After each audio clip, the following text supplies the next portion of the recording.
Buonasera, cari amici italiani. Il mio nome è Josan Mosic. Sono professore presso la Università del Nebraska a Kearney. Il mio italiano non è molto buono. Ed allora vi prego di perdonarmi se continuerò a parlarvi in lingua inglese.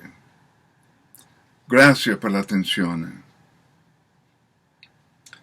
I'm speaking to you from the Hannibal Library in Nebraska, which holds close to 7,000 books in a dozen languages, all of them connected to Hannibal and the Punic Wars, plus hundreds of periodicals, audio recordings, films, and miscellanea.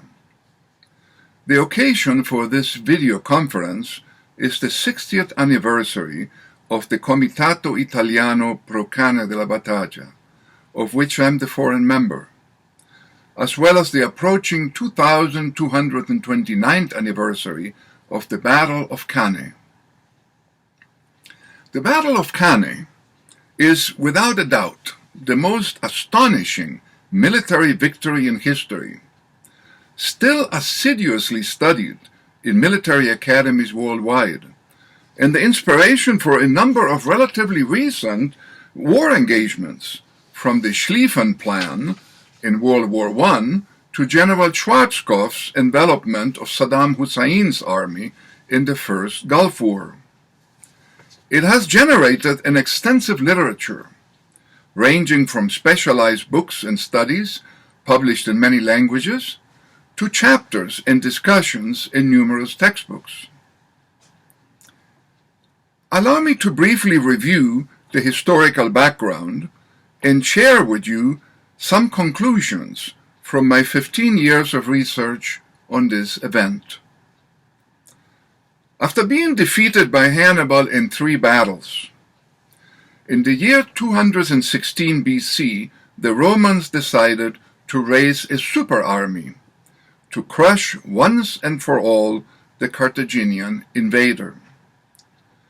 They recruited no less than 8 legions, to be matched by an equal number from their Italian allies, for a grand total of 16 legions. They also increased the numerical strength of each legion to 5,000, which gave them no less than 80,000 infantry soldiers to oppose to Hannibal's 40,000. But how large were the cavalry forces of both sides? Hannibal had 10,000, of which we are told 6,000 were heavy Gallic and Iberian riders, and 4,000 light Numidian horsemen. As for the Romans, Polybius claims that they had over 6,000, but doesn't say how much over. He does state that on occasions of exceptional gravity, the Romans increased the size of the equestrian complement of each legion from 200 to 300, or even 400. And we know that the Italian allies were required to supply 3 times as many. My research suggests that in all likelihood, the total number of riders in the Roman super army may have been actually 3,200 Roman equites plus 9,600 allied horse, for a total of about 12,800, and that therefore, contrary to common belief, the Roman cavalry was numerically greater than Hannibal's. This is significant because the usual explanation of Hannibal's victory is tied to the claim that Hannibal had great superiority in cavalry, which was not the case. Another point of controversy concerns the question of who was actually in command of the Roman army that fought at Cannae. After the Roman disaster at Lake Trasimeno in 217 BC, the Romans put Fabius Maximus in charge with the power of dictator. Realizing that he was no match for Hannibal on the battlefield, he wisely followed him with his army at a distance, harassing his supply lines, but refusing to face him in battle. This approach was unacceptable to the Senate, and at the end of his 6-month term, he was replaced with 2 new consuls who were given the specific assignment of raising a super army and annihilating Hannibal in battle.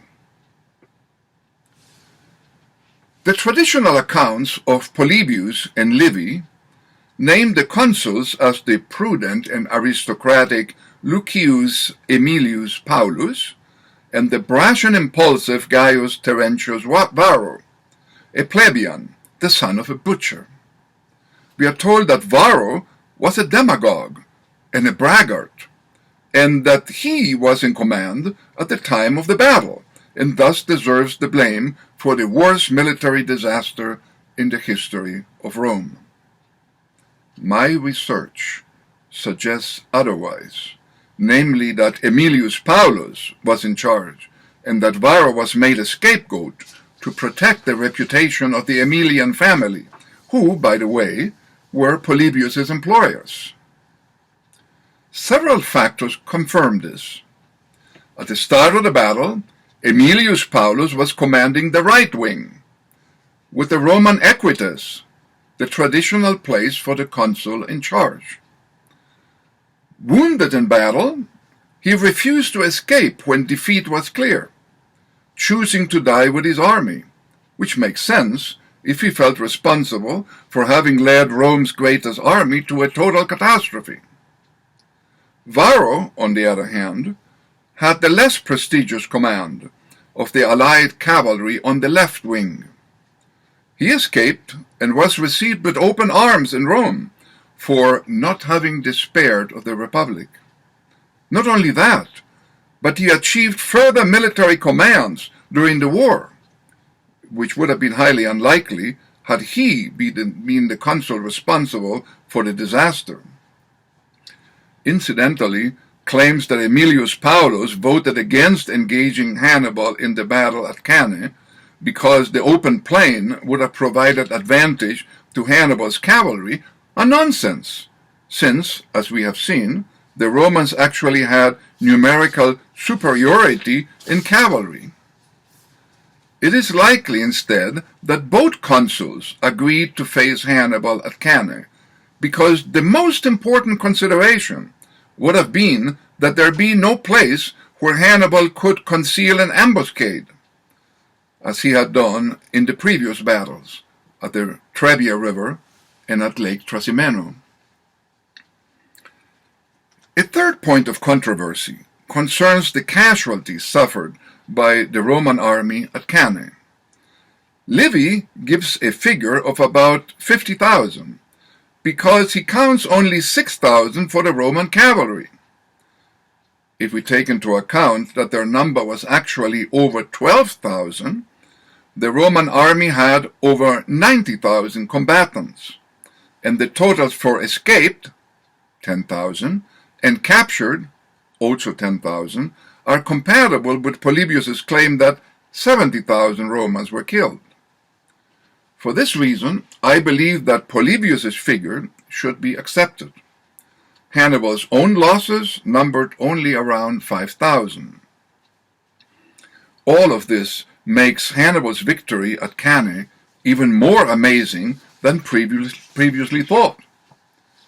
How was it possible for an army of 50,000 not only to defeat, but to practically annihilate a force twice its size? How could an army composed of disparate elements from various ethnic backgrounds, mostly mercenaries, destroy a better equipped massive super army composed of the best soldiers of their time, fighting to defend their own land and expertly led by experienced officers? The answer lies in the genius of one man, Hannibal, whose virtuosity in the battlefield resembled that of a chess grandmaster, allowing him to accomplish what anyone else would have regarded as impossible. Hannibal knew himself and understood perfectly the capabilities of all the diverse elements composing his army, positioning them like pieces on a chessboard. More importantly, he understood the Romans and exploited their greatest flaw, their hubris, which made them predictable. He knew that they would not position half of their cavalry on each wing, which would have given them a much better chance of success. Instead, as he had predicted, they placed the smaller contingent of Roman equites on the right and the much larger allied cavalry on the left, for Roman noblemen would not ride next to their lesser Italian allies. This error was fatal and doomed the Roman army even before the battle had started. On his own left wing, facing the 3,200 equites, Hannibal positioned his 6,000-strong heavy cavalry, guaranteeing thus their swift victory, and used his 4,000 highly skilled Numidian horsemen, experts in hit-and-run tactics, to keep the over 9,000 allied riders busy, until his triumphant Iberian and Gallic heavy horse could join their charge, coming around from behind the battlefield. Attacked from both sides, the allied cavalry broke and fled from the battlefield, being decimated with the Numidians in pursuit. In one masterstroke, Hannibal had wiped out the entire cavalry of the Roman army. The infantry battle that was taking place at the same time seemed to favor the Romans at first, who advanced like a battering ram, pushing back Hannibal's weakest forces in his convex center, composed of Gauls and Iberians, commanded by Hannibal himself, together with his brother Mago. In a perfectly disciplined retreat, the line gradually flattened and then became concave, acting as a great sack into which the Romans marched, believing they were winning. But the Carthaginian elite forces Hannibal had kept in reserve, 6,000 on each side, wheeled in and attacked from the flanks, as the order was given for the center to stop its disciplined retreat. The heavy Gallic and Iberian cavalry charged from the back, and the greatest army of Rome was trapped, completely surrounded, and gradually compressed and immobilized by pressure from all sides.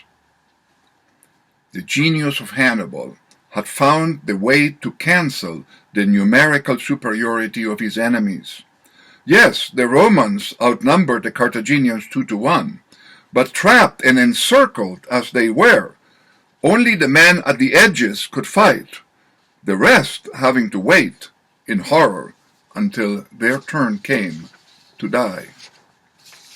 At the end of the day, Rome's super army was no more, and the dead outnumbered the living. 75,000 men lost their lives on that fateful day, a casualty figure that was not equaled or surpassed in any battle for the next 2,000 years. It was finally matched in deadliness by the killing fields of World War I, but it must be remembered that Hannibal's victory was achieved with swords and spears in a single day, without the artillery, tanks, machine guns, bombardment, and poison gas of the 20th century. The Battle of Canne on August 2nd, 216 BC remains unparalleled in the history of the world. You can find a lot more detailed information on my research on Hannibal and the Punic Wars in a series of 12 articles I have made available online at thehistoryherald.com. Or even better, read the recent book written by the leading Tunisian expert on the subject, Abdelaziz Belkhodia, titled Hannibal Barca, L'Histoire Véritable, published in French in 2011 by Apollonia Publishers in Tunisia. Highly recommended. History comes alive in Barletta every year, thanks to the efforts of the Comitato Italiano pro Canne della Battaglia and its indefatigable president, Mr. Nino Vinella.